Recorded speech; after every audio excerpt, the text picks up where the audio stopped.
Ниту еден од тројцата кандидати не покажува визионерски пристап. На граѓаните им треба председател, а не партиски функционер, смета универзитетската професорка Јасмина Трајковска после првиот ден од председателската кампања на кандидатите за председател. Трајковска порачува кампањата да не ја сведуваат на договорот од Преспа, а идниот кандидат да ја врати суштината на функцијата председател на државата. Навистина би било политички некоректно да се искористи овој цел период само за Преспанскиот договор, затоа што повторно би се вртеле во еден круг од кој што нема излез, тоа е веќе завршена работа, би се повторно политички би се социализирале граѓаните на погрешен начин како и цело време што се прави. И многу мала ќе биде излезноста за овие претседателски избори.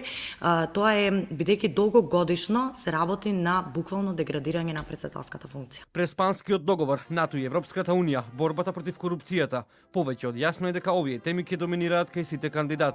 Експертот за комуникации Ангелка Пеева Лауренчич, која во синоќешната емисија 24 анализа потенцираше дека ќе преовладуваат емоциите кој за што го промени името, но и со порака до председателските кандидати: избегнувајте патетика, нека преовладува риторика исчистена од темницата.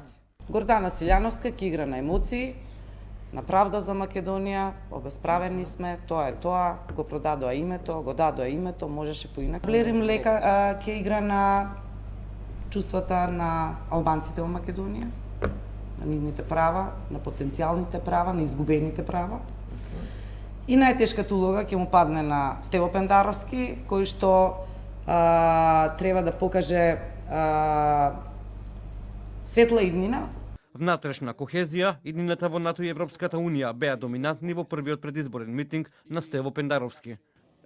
Зоки во една прилика има речено дека нам ни треба камшикар од Брисел да ни кажува кои стандарди демократски треба да ги употребуваме за да напредуваме.